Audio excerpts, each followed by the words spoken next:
Trabalho sobre o Instituto Butantan. Olá pessoal, eu sou o Gustavo, sou estudante do Colégio SESI e hoje eu e meu grupo apresentaremos nosso videocast sobre a nossa visita ao Instituto Butantan. Nele, vocês irão aprender um pouquinho sobre cada espaço, aproximando mais ainda vocês da cultura científica, biológica e histórica. Espaço e estrutura. Possui um ótimo espaço para locomoção, tanto para pessoas com deficiência quanto para pessoas sem dificuldades. Possui muitas áreas verdes com diversos tipos de árvores e seus museus colunas minimalistas. Formatos de arcos e objetos rústicos como as colcheiras do Museu Histórico. Atividade de cada museu. Cada museu tem sua atividade. Por exemplo, o Museu Histórico, que possui o objetivo de manter a preservação da pesquisa e a divulgação da história da ciência e da saúde. Já o Museu de Microbiologia pretende aproximar a cultura científica do público em geral por meio de suas exposições e ações educativas. E o Museu Biológico tende a fazer a divulgação científica e desenvolver pesquisas nas áreas de educação não formal, zoologia, conservação e medicina veterinária. Museu Histórico. Oi pessoal, eu sou a Isadora e vou falar um pouquinho sobre o Museu Histórico. Bom, o Instituto Butantan é o maior produtor de vacinas e soros da América Latina e também o principal produtor de imunobiológicos do Brasil. Pelas pesquisas ali realizadas, o centro é ainda importante no cenário internacional e é considerado um dos maiores centros de pesquisas biomédicas do mundo. Contudo, essa instituição foi criada inicialmente para evitar as chances de morte de pessoas pela peste bubônica, que estava se alastrando cada vez mais pelo país. Crucialmente, Vital Brasil desempenhou um papel fundamental em tudo isso, liderando a luta contra vários surtos de epidemia no país, como a febre amarela, cólera, varíola e a peste bubônica. Além de que pesquisas assinadas por ele são pioneiras na produção de soros específicos contra venenos de animais peçonhentos, como serpentes, escorpiões e aranhas. O primeiro produto do Butantan foi o soro contra a peste bubônica, que chegou no Brasil primeiramente no Porto de Santos. A doença ela chegou em embarcações com ratos que tinham pulgas que tinham as pestes em suas patas. Porém, no começo, o Instituto Butantan era uma fazenda com alguns prédios pequenos e antigos, com situações precárias, então não havia estrutura para ser um laboratório onde se produziria soros, vacinas e remédios.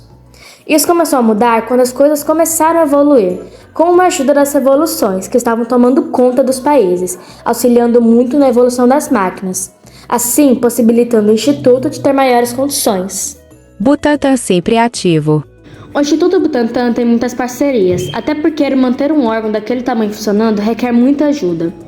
E além do Ministério da Saúde contribuir muito, algumas parcerias são a Icahn School of Medicine do Hospital Mount Sinai em Nova York, a Universidade do Texas em Austin, ambas instituições dos Estados Unidos. Temos também ajudando a Organização Mundial da Saúde, OMS, a Organização Pan-Americana da Saúde, OPAS, a Organização das Nações Unidas, a ONU, a Agência Nacional de Vigilância Sanitária, a Anvisa, e o Esquema de Cooperação e Inspeção Farmacêutica, a APIX. Todas essas instituições têm ajudado o Butantan a fazer um excelente trabalho em epidemias e pandemias, como por exemplo na mais recente a Covid-19, que começou em 2020, onde o centro tem se esforçado ao máximo para criar vacinas e tratamentos para essa doença que ocasionou muitas mortes. Criada em 1090 na Inglaterra, a Universidade de Oxford é uma das instituições de ensino superior. E desde 2015, o Instituto Butantan recebe anualmente os alunos da universidade, com o intuito de participarem do programa de estágios com duração de 8 semanas. Em parceria, o Instituto e a Universidade buscam promover uma experiência profissional e pessoal enriquecedora aos alunos durante as férias de verão. Museu de Biologia. Olá pessoal, eu sou a Júlia e irei falar sobre o Museu Biológico, em que nele aprendemos muito sobre serpentes, desde as peçonhentas até as inofensivas. Bom, para começarmos a falar de diversos tipos de cobras, temos que saber diferenciá-las e fazemos isso através da observação. Primeiramente, como diferenciarmos a serpente venenosa da peçonhenta? Bom, o fato é que os dois possuem em comum veneno. A diferença é que os animais peçonhentos, como serpentes, escorpiões, arraias e abelhas, possuem aparelhos inoculares de veneno. Já os venenosos, taturana, sapo, peixe-bacu, não. Outra grande dúvida é de como diferenciarmos uma serpente coral falsa de uma verdadeira. A resposta é dentição. A coral falsa, optoglifa, terá os dentes de veneno no fundo da boca.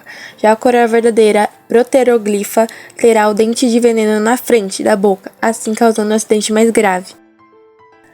Mas além de serpentes venenosas e peçonhentas, no museu também possui aranhas e cobras inofensivas, como a aranha caranguejeira rosa-salmão, que recebe este nome por causa de sua coloração muito peculiar, longos pelos de cor salmão sobre uma base preta que se encontra normalmente no Nordeste brasileiro, e a serpente boiubu, que tem ampla distribuição em todo o Brasil, mas são mais prováveis de serem encontradas em zonas de transição e nas florestas. Museu de Microbiologia. Olá pessoal, eu sou a Maria Eduarda Alcântara e irei falar um pouco sobre o Museu de Microbiologia. Nesse museu será abordado sobre os micro-organismos, as vacinas, os soros, as doenças, os cientistas e tudo que se refere à cultura científica. Algo muito importante abordado nesse museu é sobre o soro antiofídico e as vacinas. Bem diferente da vacina, que é uma prevenção, o soro antiofídico é um tratamento que pode tratar picadas de cobras, aranhas, escorpiões e etc. O processo é bem curioso. Eles pegam o veneno do animal e injetam uma pequena quantidade em um cavalo de grande porte, assim fazendo com que o organismo do animal crie anticorpos contra o veneno. Então pegam uma amostra de sangue do animal e assim criam um soro para o veneno. Já a vacina é feita para evitar que você contraia a doença. O processo é o seguinte: eles pegam uma pequena quantidade de vírus já morto ou enfraquecido e fazem um processo chamado de medicina reversa para criar a vacina.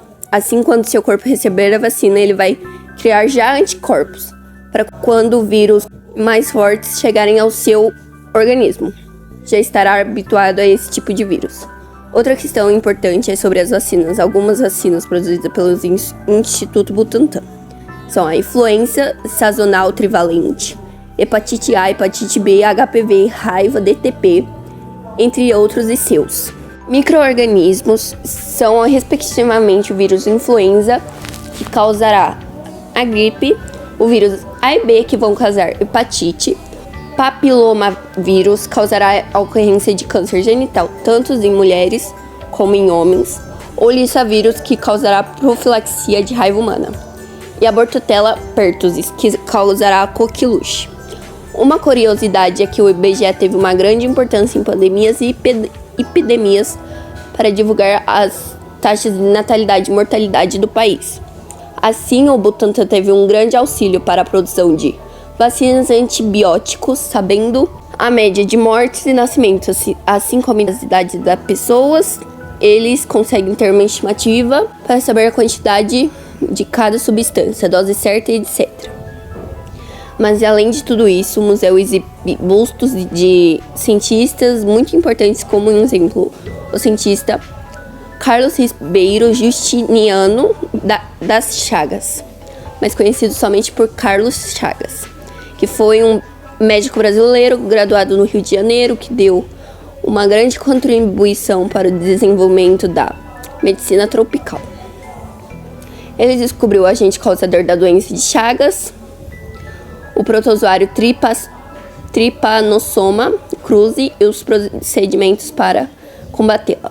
Foi um grande pesquisador de doenças envolvendo protozoários, tanto que se tornou o mais importante especialista em medicina tropical do Brasil. Macacário. Oi gente, tudo bem? Eu sou a Maria Eduarda Alecrim e agora nós falaremos sobre o macacário. Lá habitam os ressos, os macaquinhos mais animados do parque. Os ressos estão presentes no Instituto desde 1928. No Instituto eles ainda têm os descendentes dos primeiros animais trazidos da Ásia.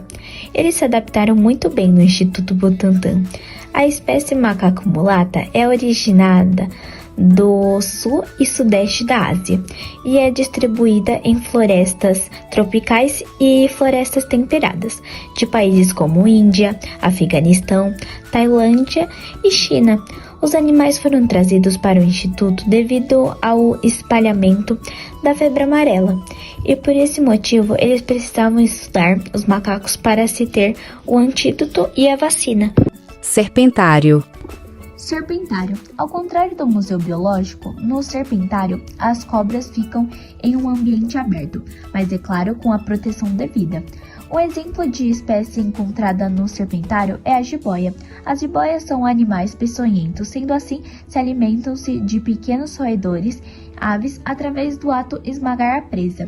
Seu tamanho vai de 50 centímetros a 4 metros e são encontrados frequentemente sobre as árvores de áreas florestadas ou abertas. Matemática. Quais vacinas fazem parte do calendário nacional oficial? Algumas vacinas que fazem parte do calendário nacional oficial são a BCG, hepatite B, polio inativada, polio oral rotavírus, sarampo e febre amarela. Qual é o tema da tabela? O tema é sobre o índice de cobertura vacinal nos anos de 2010 a 2020. B. Qual é a fonte de pesquisa da tabela?